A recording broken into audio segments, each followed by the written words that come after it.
ಇದೇ ಕ್ರೈಮ್ ಅಂದ್ರೆ ಕಾರ್ಯಕ್ರಮಕ್ಕೆ ಸ್ವಾಗತ. ನಾನು ಉಮರ್ ಫಾರೂಕ್.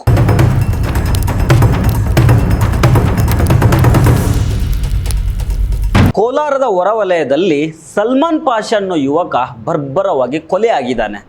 ಸೋಫಾ ಅಳತೆ ಮಾಡ್ಕೊಂಡು ಬಾ ಅಂತ ಕರ್ಕೊಂಡೋಗಿ ಬರ್ಬರವಾಗಿ ಆತನನ್ನು ಕೊಲೆ ಮಾಡಲಾಗಿದೆ. ಅಬ್ದುಲ್ ರಶೀದ್ ಎನ್ನುವಾತ ಗಾಂಜಾ ಅಮಲಿನಲ್ಲಿರ್ತಾನೆ. ಈ ನಶೆಯಲ್ಲೇ ಚಾಕುನಿಂದ ಸಲ್ಮಾನ್ ಪಾಷಾಗೆ ಚುಚ್ಚಿ ಕೊಲೆ ಮಾಡಿದ್ದಾನೆ. ಈಗ ಬಾಳಿ ಬದುಕಬೇಕಾದ ಯುವಕನನ್ನು ಕಳೆದುಕೊಂಡ ಕುಟುಂಬಸ್ಥರು ಸಂಕಟ ಪಡ್ತಾ ಇದ್ದಾರೆ. ನಶೆ ಅವಳಿ ಜಾಸ್ತಿ ಆಗಿರೋದೇ ಇಂತಹ ಘಟನೆಗಳಿಗೆ ಕಾರಣ ಅಂತ ಸ್ಥಳೀಯರು ಆಕ್ರೋಶ ವ್ಯಕ್ತಪಡಿಸ್ತಾ ಇದ್ದಾರೆ. ಹಾಗಾದರೆ ಅಬ್ದುಲ್ ರಶೀದ್ ಅನ್ನುವಾತ ಈ ಸಲ್ಮಾನ್ ಪಾಷಾನನ್ನು ಕೊಲೆ ಮಾಡಿದ್ದು ಯಾಕೆ? ಇದರ ಹಿಂದಿರೋ ಅಸಲಿ ಕಾರಣ ಏನು? ಇದೆಲ್ಲವನ್ನು ಈ ಎಪಿಸೋಡ್ನಲ್ಲಿ ಡೀಟೇಲ್ ಆಗಿ ನೋಡ್ತಾ ಹೋಗೋಣ. ಆದರೆ ಅದಕ್ಕೂ ಮೊದಲು ನೀವಿನ್ನೂ ನಮ್ಮ ಚಾನಲನ್ನು ಸಬ್ಸ್ಕ್ರೈಬ್ ಮಾಡಿಲ್ಲ ಅಂದರೆ ದಯವಿಟ್ಟು ಸಬ್ಸ್ಕ್ರೈಬ್ ಮಾಡ್ಕೊಳ್ಳಿ. ಹಾಗೆ ಈ ವಿಡಿಯೋವನ್ನು ಕಡೇ ತನಕ ಮಿಸ್ ಮಾಡದೆ ನೋಡಿ.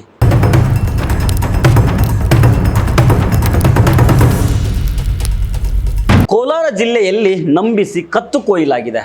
ಒಂದು ಆರ್ಡರ್ ಇದೆ ಬಾ ಅಂತ ನಂಬಿಸಿ ಒಬ್ಬ ಯುವಕನನ್ನು ಕರ್ಕೊಂಡೋಗಿ ಬರ್ಬರವಾಗಿ ಕೊಲೆ ಮಾಡಲಾಗಿದೆ.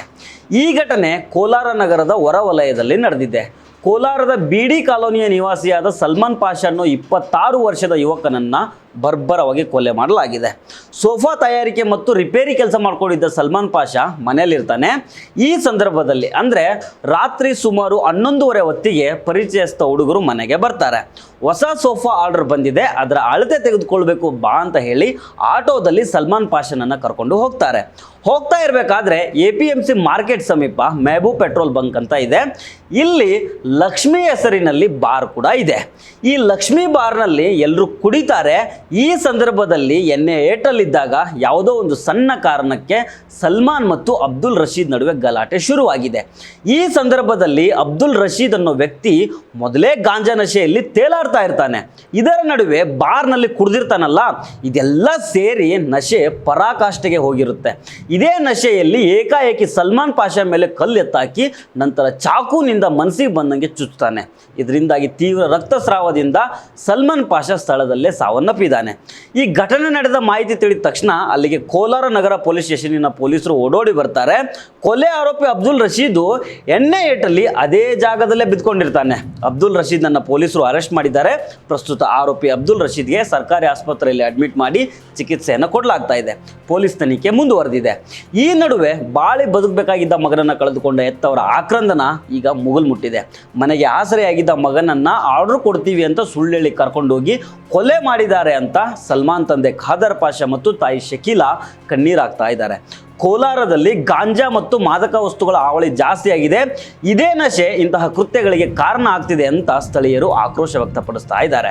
ಈಗ ನಾನು ಹೇಳೋದೇನೆಂದರೆ, ನಶೆ ಅನ್ನೋದು ಕೋಲಾರದಲ್ಲಿ ಮಾತ್ರ ಅಲ್ಲ, ಇಡೀ ರಾಜ್ಯದಲ್ಲೇ ಜಾಸ್ತಿ ಆಗ್ಬಿಟ್ಟದೆ. ಎಸ್ಪೆಷಲಿ ಮುಸ್ಲಿಂ ಬಾಹುಳ್ಯದ ಪ್ರದೇಶಗಳಲ್ಲಿ ಸಿಕ್ಕಾಪಟ್ಟೆ ಹೆಚ್ಚಾಗಿದೆ. ಈ ಪದವನ್ನು ನಾನು ಬಳಸಬಾರ್ದಾಗಿತ್ತು, ಕ್ಷಮೆ ಇರಲಿ. ಆದರೆ ಮುಸ್ಲಿಂ ಬಾಹುಳ್ಯದ ಪ್ರದೇಶಗಳಲ್ಲಿ ಹೆಚ್ಚಾಗಿದೆ ಅಂತ ಹೇಳಲೇಬೇಕಾದ ಅನಿವಾರ್ಯತೆ ಸೃಷ್ಟಿಯಾಗಿದೆ. ಸಾರಾಯಿ ಹರಾಮ್ ಎನ್ನುವ ಕೆಲವು ಮುಸ್ಲಿಂ ಯುವಕರಿಗೆ ಗಾಂಜಾ ಡ್ರಗ್ಸು ಹಲಾಲ್ ಆಗಿದ್ದಾವೆ. ಅವರಿಗೆ ಸ್ವಲ್ಪನೂ ಅರಿವಿಲ್ಲ. ತಮ್ಮ ಭವಿಷ್ಯವನ್ನು ತಾವೇ ಹಾಳು ಮಾಡ್ಕೊಳ್ತಾ ಇದ್ದಾರೆ. ಇನ್ನೊಬ್ಬರ ಜೀವಕ್ಕೆ ಕುತ್ತು ತರೋ ಘಟನೆಗಳು ಕೂಡ ಇತ್ತೀಚೆಗೆ ವರದಿಗಳಾಗ್ತಾ ಇದ್ದಾವೆ.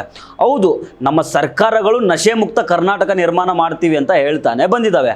ಆದರೆ ಈ ನಶೆ ಅನ್ನೋದು ಬೆಂಗಳೂರಿನಂಥ ಸಿಟಿ ಅಷ್ಟೇ ಅಲ್ಲ, ಜಿಲ್ಲಾ ತಾಲೂಕು ಮಟ್ಟದಲ್ಲೂ ಕೂಡ ತನ್ನ ಕಬಂಧ ಬಾಹುವನ್ನು ಚಾಚ್ತಾ ಇದೆ. ಆದ್ದರಿಂದ ಬರೀ ಆಡಳಿತ ವ್ಯವಸ್ಥೆಯನ್ನು ನಂಬ್ಕೊಂಡು ಕೂತ್ಕೊಂಡ್ರೆ ಸಾಕಾಗೋದಿಲ್ಲ. ಈ ನಶೆ ವಿರುದ್ಧ ನಿಮ್ಮ ಮನೆಗಳಿಂದ, ಮೊಹಲ್ಲಾಗಳಿಂದ, ಜಮಾತ್ಗಳಿಂದ ಅಭಿಯಾನಗಳು ನಡಿಬೇಕು. ನಿಮ್ಮ ಯುವಕರು ಈ ಚಟಕ್ಕೆ ದಾಸರಾಗದಂತೆ ನೀವೇ ನೋಡ್ಕೊಳ್ಬೇಕು. ಆಗ ಮಾತ್ರ ಯುವಕರನ್ನು ಇಂತಹ ದುಶ್ಚಟಗಳಿಂದ ಕಾಪಾಡೋದಕ್ಕೆ ಸಾಧ್ಯ. ಸೊ ಫ್ರೆಂಡ್ಸ್, ಇದು ಇವತ್ತಿನ ಇದೇ ಕ್ರೈಮ್ ಅಂದರೆ ಕಾರ್ಯಕ್ರಮ. ಮತ್ತೆ ಭೇಟಿ ಆಗ್ತಿರೋಣ. ನಮಸ್ಕಾರ.